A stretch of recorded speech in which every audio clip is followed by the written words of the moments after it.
We're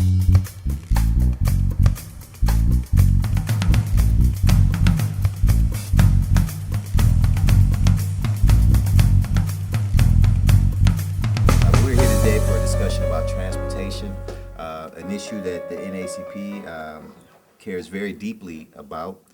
We fervently believe that a lot of our issues are connected, inextricably connected to one another. And without a viable transportation system, we can't have conversations about quality education.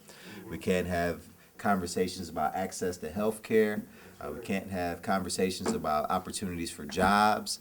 When all of the jobs are out on the 696 and the I-75 corridor and there's no means for transportation to get you there, many of the people in our community are stuck with, do I drive even though I know my plates are expired? Do I drive even though I know I haven't renewed my license as of yet? And many of those people say yes, because I have to get to work and I have a family to provide for.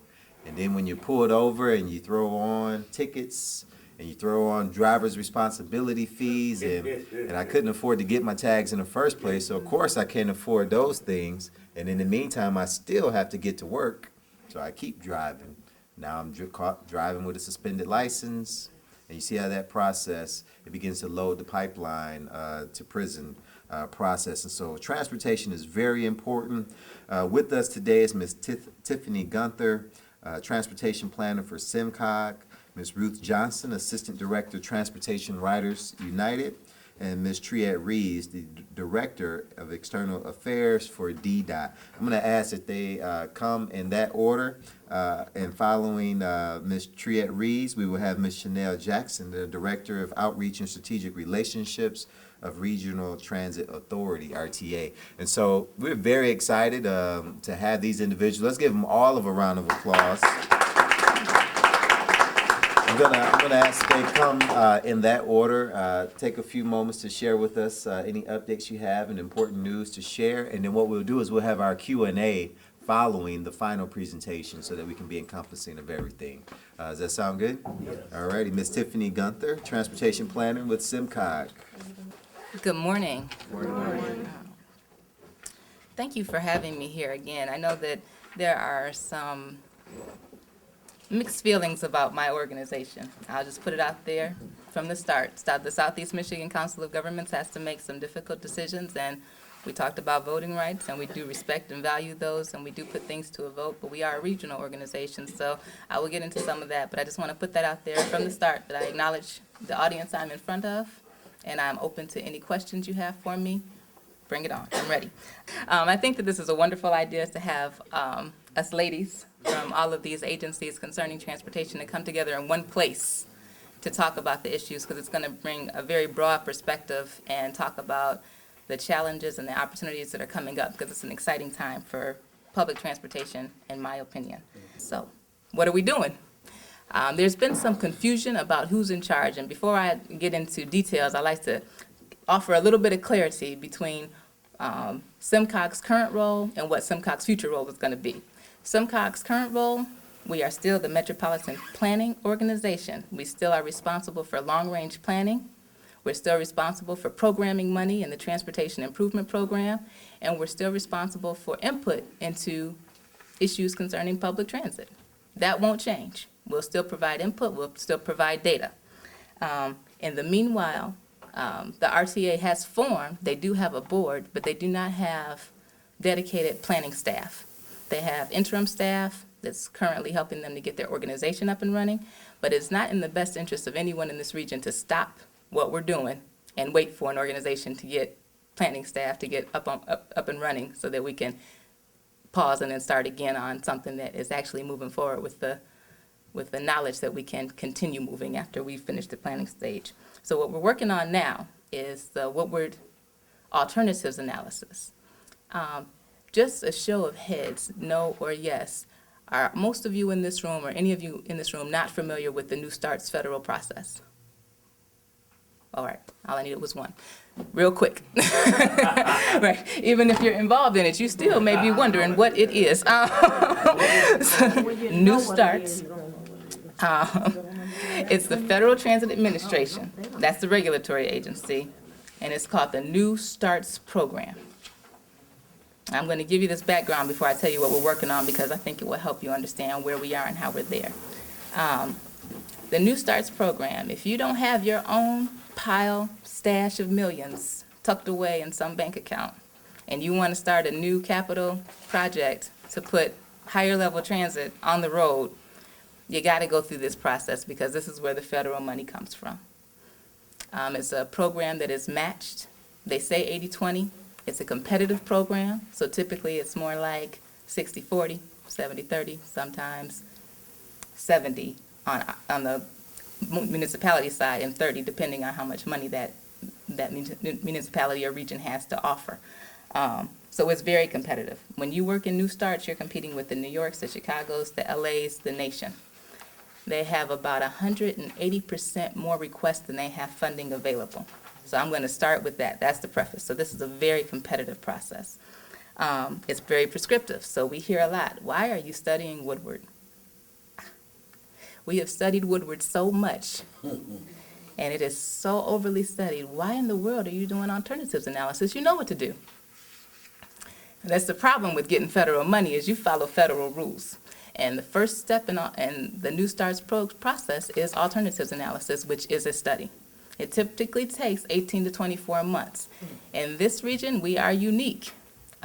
We can probably finish this thing, and we're working on a path now that's realistically going to end in 16 months for alternatives analysis, because we've done so much study.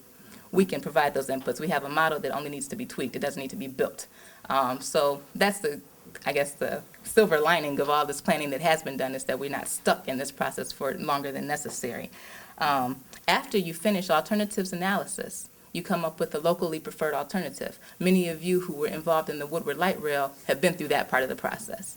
Once that locally preferred alternative is selected, there's a record of decision that is made, and that is basically the Federal Transit Administration giving their blessing to say you can move forward with preliminary engineering. So that's the next phase. You're not at construction yet. Once you do that, you get into the very specific, very detailed specifics of right-of-way acquisition and where stations are specifically going to go. I mean, the LPA is conceptual. This PE is pretty specific. Once you get done with PE, package that up. FTA says, okay, you're still moving forward. If you're doing good, we won't cancel your program. Now you get into, you have to get this. In the meanwhile, I'm sorry, I missed a couple of things there. In between LPA and the PE, you also have to do environmental clearance work. So you can end up doing a full-blown draft environmental impact statement, or a simple categorical exclusion that says, I'm not going to impact any right-of-way. It depends on where you're trying to build. And also with that, you got to start working towards what's called a full funding grant agreement. And that's where the the catch-22 is you got to have some reasonable expectation of being able to fund this thing operationally. So capital money, the federal government says, we'll give you some money to build it, but you got to operate your own stuff. We're not going to operate it for you. So that's where a lot of these projects in this competitive process fall to the ground.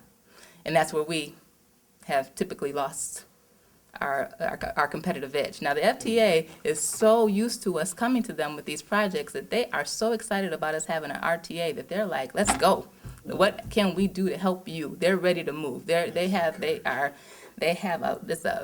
large support staff behind us, calling us and making sure that we are not getting stuck. So real quick, what's going on? Woodward alternatives analysis. Is that clear now what's happening with regard to trying to get federal money and why we continue to do studies? Okay, I just want to make sure that's clear.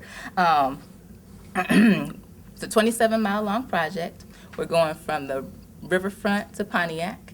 The corridor has already selected we've already selected a mode. It's bus rapid transit. And I know that that's not a popular selection.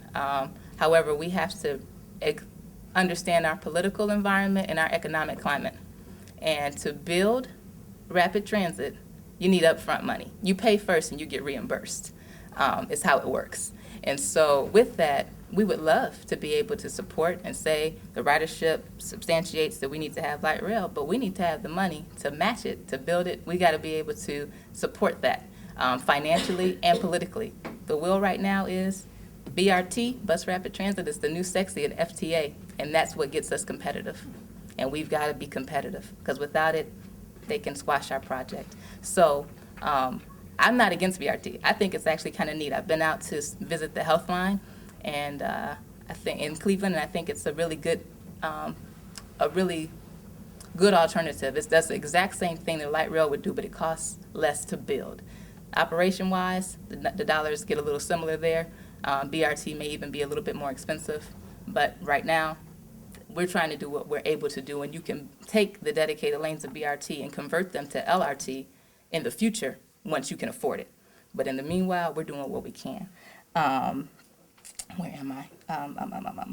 Right now, in that project, we're looking at alignment alternatives right now. They're pretty simple. It's Woodward. A couple of deviations over to Cass, perhaps, when you get down into the more pinch point areas, and looking at station locations. We're in the technical situation right now where we're pretty much trying to get the model up and running, figure out the ridership, dictate where the station locations are going to be, and then we'll be coming back to the public again. We just finished a round of public engagement sessions last month where we talked about the alignments. We'll be coming back to the public again, probably October, November timeframe, with more detailed information on station location. So that's where we are with the Woodward project. Please let me know if you have any questions on that. In terms of the Ann Arbor, Detroit, it hasn't stopped, but it has slowed until the RTA is up and running and can provide that funding source that's needed. And the trains have been refurbished.